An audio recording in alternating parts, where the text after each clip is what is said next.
During the summer of 2003, events in the northeastern United States involving a strange, human-like creature sparked brief local media interest before an apparent blackout was enacted.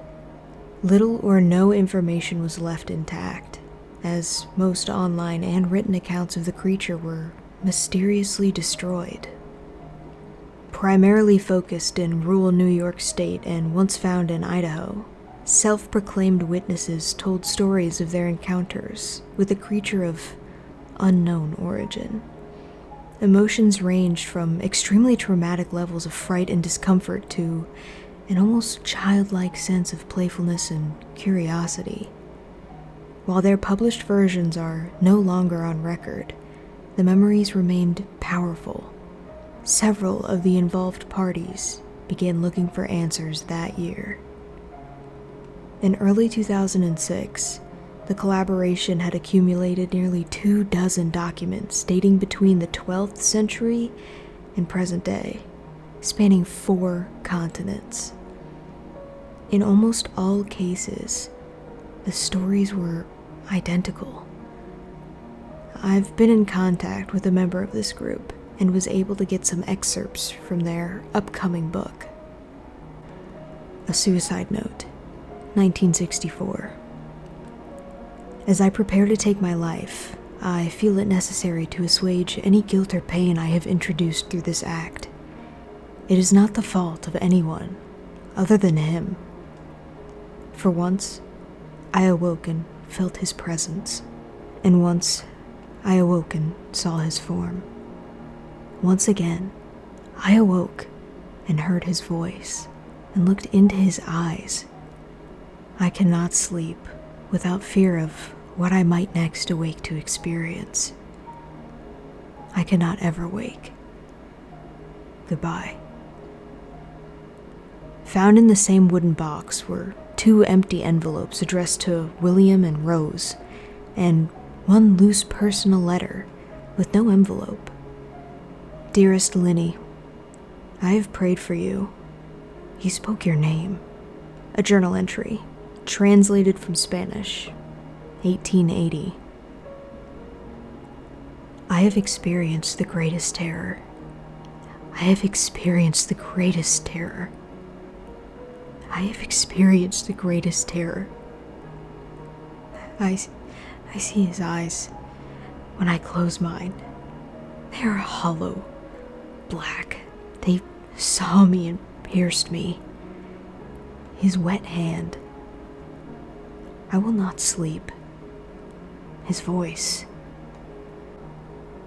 A mariner's log, 1691. He came to me in my sleep. From the foot of my bed, I felt a sensation. He took everything. We must return to England. We shall not come here again at the request of the rake. From a witness, 2006. 3 years ago, I had just returned from a trip to Niagara Falls with my family for the 4th of July. We were all very exhausted after a long day of driving, so my husband and I put the kids straight to bed and called it a night. At about 4 a.m., I woke up, thinking my husband had gotten up to use the restroom. I used the moment to steal back the sheets, only to wake him in the process. I apologized and told him I thought he was out of bed. When he turned to face me, he gasped and pulled his feet up from the end of the bed so quickly his knee almost knocked me out of the bed. He then grabbed me and said nothing. After adjusting to the dark for a half a second, I was able to see what caused this strange reaction. At the foot of the bed, sitting and facing away from us, was what appeared to be a naked man, or a large hairless dog of some sort. Its body was disturbing and unnatural, as if it had been hit by a car or something. For some reason, I was not instantly frightened by it, but more concerned as to its condition. At this point, I was somewhat under the assumption that we were supposed to help him. My husband was peering over his arm and knee, tucking into the fetal position, occasionally glancing at me before returning to the creature. In a flurry of motion, it scrambled around the side of the bed and then crawled quickly in a flailing sort of way right along the covers until it was less than a foot away from my husband's face. It was completely silent for about 30 seconds, probably closer to 5, but it seemed like a while, just looking at my husband. It then placed its hand on his knee and ran into the hallway, leading to the kids' room. I screamed and ran for the light switch, planning to stop this thing before it hurt my children. When I got to the hallway, the light from the bedroom was enough to see it crouching and hunched over about 20 feet away.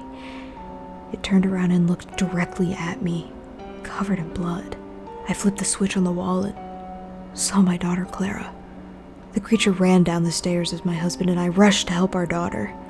She was very badly injured and spoke only once more in her short life. She said, "He is the rake." My husband drove his car into a lake that night while rushing our daughter to the hospital. They did not survive. Being a small town, news got around pretty quickly. The police were helpful at first, and the local newspaper took a lot of interest as well. However, the story was never published, and the local television news never followed up either. For several months, my son Justin and I stayed in a hotel near my parents' house. After we decided to return home, I began looking for answers myself. I eventually located a man in the next town over who had a similar story. We got in contact and talked about our experiences. He knew of 2 other people in New York who had seen the creature we now referred to as the rake. It took the 4 of us 2 solid years of hunting on the internet and writing letters to come up with a small collection of what we believed to be accounts of the rake. None of them gave any details, history, or follow-up. One journal had an entry involving the creature in its first 3 pages, then never mentioned it again. A ship's log explained nothing of the encounter, saying only that they were told to leave by the rake. That was the last entry in the log. There were, however, many instances where the creature's visit was one of a series of visits with the same person. Multiple people also mentioned being spoken to, my daughter included. This led us to wonder if the rake had visited any of us before our last encounter. I set up a digital recorder near my bed and left it running all night, every night, for 2 weeks. I would tediously scan through the sounds of me rolling around in my bed each day when I woke up. By the end of the 2nd week, I was quite used to the occasional sound of sleep while blurring through the recording at 8 times the normal speed. It took almost an hour every day. On the first day of the 3rd week, I thought I heard something different. What I found was a shrill voice. It was the rake. I can't listen to it long enough to even begin to transcribe it. I haven't let anyone listen to it yet. All I know is that I've heard it before, and I now believe that it spoke when it was sitting in front of my husband. I don't remember hearing anything at the time, but for some reason, the voice on the recorder immediately brings me back to that moment. The thoughts that must have gone through my daughter's head make me very upset. I have not seen the rake since he ruined my life, but I know that he has been in my room while I slept. I know, and fear that one night I'll wake up to see him staring at me.